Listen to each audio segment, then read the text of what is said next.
Hello and welcome. अगला question है हमारे पास, explain the fair trial rule in divorce cases. Answer हम स्टार्ट करेंगे इंट्रोडक्शन से। इंट्रोडक्शन में आ गया हमारे पास कि जो सेक्शन 14 क्लोज 1 है वो प्रोवाइड करता है कि ये कॉम्पिटेंट नहीं होगा किसी भी कोर्ट के लिए कि वो एंटरटेन करे किसी भी पटिशन को डिवोर्स के लिए अनलेस जो डेट है प्रेजेंटेशन की जो पटिशन की वो 1 साल जो है इलैप्स नहीं हुआ है since the date of marriage.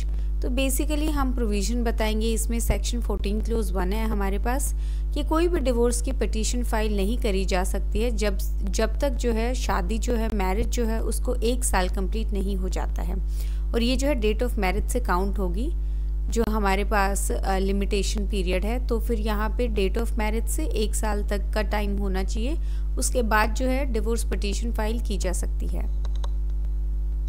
Object आ गया इसमें हमारे पास कि जो ऑब्जेक्ट है सेक्शन 14 का वो प्रिवेंट करना है हेस्टी रिसोर्स लीगल प्रोसीडिंग्स को लेके बिफोर पार्टीज जो हैं उन्होंने कोई रियल एफर्ट्स करे हैं अपनी शादी बचाने के लिए इस डिज़ास्टर से।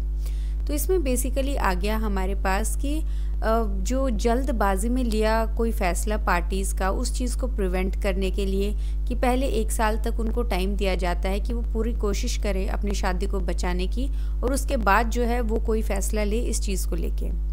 अब इस रूल का जो एक्सेप्शन क्या है, हाउएवर जो प्रोवाइजो है सेक्शन 14 का वो प्रोवाइड करता है कि पटिशन फाइल की जा सकती है इस टाइम पीरियड में, मतलब 1 साल से कम टाइम पीरियड में अगर परमिट की जाती है कोर्ट के द्वारा एक एप्लीकेशन पे अगर दी जाती है। किस ग्राउंड पे? पहला आ गया अगर एक्सेप्शनल हार्डशिप हो रही है या सफ़र की जा रही है पटिशन के द्वारा, या फिर एक्सेप्शनल डेप्राविटी है जो दूसरी पार्टी है उसके पार्ट पे। नेक्स्ट आ गया इसमें हमारे पास in case of misrepresentation. अगर ये अपीयर करता है कोर्ट को कि जो टाइम है हियरिंग का उस टाइम पे जो पटिशन है उसने ऑब्टेन की है जो अबव लीव है मिस रिप्रेजेंटेशन से या फिर कंसीलमेंट से, जो नेचर है केस का, जो कोर्ट है उसके पास 2 ऑप्शंस हैं। पहला आ गया वो प्रोनाउंस कर सकती है, अगर उसने डिक्री प्रोनाउंस कर दी है तो ये उसकी जो है कंडीशन लगा देगा कि जो डिक्री है वो इफेक्ट में नहीं आएगी अनटिल जो एक्सपायरी है 1 year from the date of marriage. तो अगर डिक्री पास कर दी है, फॉर इंस्टेंस 6 महीने में डिक्री 6 महीने शादी को हुए हैं और प्रोसीडिंग जो है कंटिन्यू कर ली है और 7th मंथ में जो है आपकी डिक्री आ गई है डिवोर्स की, तो यहाँ पे जो कोर्ट है वो कंडीशन लगा देगा कि ये जो डिक्री है ये तब तक इफेक्ट में नहीं आएगी जब तक शादी को जो है 1 साल नहीं हो जाता है। पहला ऑप्शन ये है कोर्ट के पास। सेकंड आ गया इसमें हमारे पास कि वो डिसमिस भी कर सकती है पटिशन को बिना प्रेजुडिस के किसी भी पार्टी को ब्रॉट आफ्टर जो है expiry of period of 1 year on substantially safe जो है सेम फैक्ट्स। तो इसमें आ गया हमारे पास दूसरा ऑप्शन जो है वो है डिसमिस करने का ऑप्शन, कि वो डिसमिस कर सकती है पिटीशन को बिना कोई प्रेजुडिस कॉज करे जो 1 साल के बाद आएगी सेम फैक्ट्स पे। तो पहले आपने मिस रिप्रेजेंटेशन की और 1 साल के अंदर अंदर जो है आपने फाइल कर दी, उसके बाद कोर्ट को पता लगा तो ये जो है इसको जो है डिसमिस कर देगा, लेकिन इसकी वजह से कोई प्रेजुडिस कॉज नहीं होगा किसी भी पटिशन का जो 1 साल के बाद जो है फाइल की जाएगी। तो दोनों जो है सेपरेटली ट्रीट की जाएंगी। फिर आगे इसमें हमारे पास case law that is Vishnudas versus Neel 2020 Kerala high court. इसमें हेल्ड किया गया है कि एक्सेप्शनल हार्डशिप क्या है पटिशनर को और एक्सेप्शनल डेप्राविटी क्या है डिफेंडेंट को।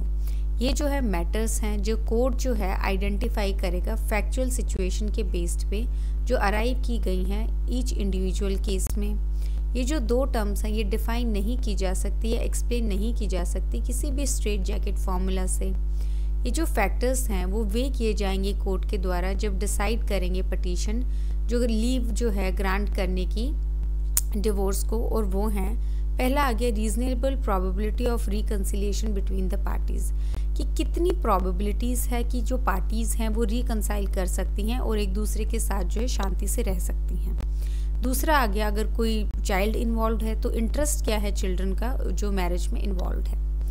इस केस में जो है बेसिकली इस केस में और मोस्टली हर एक जो टॉपिक होता है जैसे कि क्रुएलिटी का टॉपिक है हमारे पास, डिजर्शन का टॉपिक है, या फिर कोई भी ग्राउंड है हमारे पास डिवोर्स का जो डायरेक्ट एविडेंस से नहीं प्रूव होते हैं, इसमें जो है हर एक चीज़ पे जो है वो फैक्ट्स एंड सर्कमस्टांसेस के बेसिस पे जो है वो डिसाइड होती है, क्योंकि हर एक केस इतना ज़्यादा डिफरेंट होता है, हर एक के फैक्ट्स इतने ज़्यादा डिफरेंट होते हैं, तो यहाँ पे जो है कोर्ट की डिस्क्रिशन होती है कि वो उन फैक्ट्स के बेसिस पे जो है डिसाइड करता है वेदर वो ग्रांट करेगा डिवोर्स या नहीं करेगा। नेक्स्ट आ गया इसमें हमारे पास कंक्लूजन आ गया हमारे पास कि सेक्शन 14 क्लोज 2 जो है हम वो कंक्लूजन में डालेंगे। प्रोवाइड करता है कि जब डिस्पोज ऑफ करते हैं कोई भी एप्लीकेशन प्रोवाइजो के अंडर जो सब सेक्शन है अबव, कोर्ट जो है वो रिगार्ड करेगा इंटरेस्ट जो है चिल्ड्रन का और जो रीजनेबल प्रोबेबिलिटी है रिकंसिलिएशन की बिटवीन द पार्टीज। तो ये अगेन ये जो हमारे पास सेक्शन 14 क्लोज 2 है ये केस में भी हेल्ड हुआ है। ये जो रूल है लेड डाउन किया गया है इस सेक्शन में, इसका इंटेंशन है कि एक फेयर ट्रायल देना हर एक मैरिज को। तो बेसिकली इस क्वेश्चन में जो है 2-3 बातें ध्यान रखने वाली हैं। पहला यही कि हमने 10-15 मार्कर के हिसाब से किया है। 5 मार्कर में भी आप ऑलमोस्ट सेम ही लेंथ लिखेंगे, बस थोड़ा सा आप कट डाउन कर देंगे।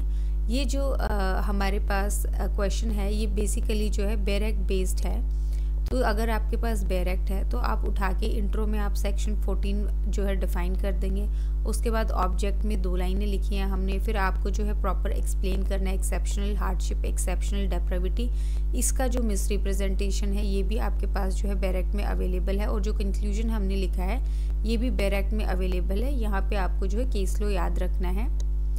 लेकिन अगर ये क्वेश्चन जो है 15 या 20 मार्कर में आता है तो आप जो कंक्लूजन में हमने लिखा है सेक्शन 14 क्लोज 2 वो भी आप अलग से डिफाइन करेंगे, और जो कंक्लूजन है उसमें आप जो है बाकी कुछ लिख सकते हैं, जैसे कि आप ये लिख सकते हैं कि जो इंडियन कोर्ट्स है या फिर जो इंडियन लॉ है वो मैरिज की तरफ ज़्यादा फेवरेबल है और वो हर सर्कमस्टांसेस में चाहता है कि मैरिज सस्टेन करे। तो उसको ध्यान में रखते हुए जो है इस प्रोविज़न को जो है बनाया गया है ताकि जो पार्टीज़ है वो अपनी मैरिज सेव कर सके और डिवोर्स तक ना पहुँचे, और 1 साल में जो भी मिसअंडरस्टैंडिंग्स हैं या फिर उनके बीच में जो भी डिस्प्यूट्स हैं वो रिजॉल्व कर सकें। बाकी जो है एज सच केस लो हमारे पास कोई सुप्रीम कोर्ट का कोई जो है स्ट्रॉन्ग केस लो नहीं है, इसलिए हमने केरला हाई कोर्ट का केस किया है। जो भी बच्चे मेंस के लिए अपीयर करते हैं वो ध्यान रखिए कि सबसे पहले आपका जो अपना हाई कोर्ट है, जैसे आप फॉर इंस्टेंस राजस्थान के लिए अपीयर कर रहे हैं तो राजस्थान हाई कोर्ट के जो केस लॉज हैं वो याद रखेंगे। उसके बाद जो है सुप्रीम कोर्ट के केस लॉज, अगर इन दोनों में से कोई भी अवेलेबल नहीं है तो आप जो है किसी दूसरे स्टेट के हाई कोर्ट के जो केसेस हैं वो मेंशन करेंगे। बाकी इस क्वेश्चन में थोड़ा सा लैंग्वेज ध्यान रखने वाली है, जैसे आपके पास जो क्वेश्चन में है वो है फेयर ट्रायल के बारे में पूछा गया है, तो बहुत बच्चे जो है वो कंफ्यूज हो सकते हैं कि फेयर ट्रायल रूल क्या है हमारे पास। बस इसको लेके थोड़ा सा ध्यान रखना है कि फेयर ट्रायल रूल लिखा है तो आपको सेक्शन 14 एक्सप्लेन करना है। बाकी जो है इस क्वेश्चन में हमने सब कुछ इंक्लूड कर लिया है। So thank you.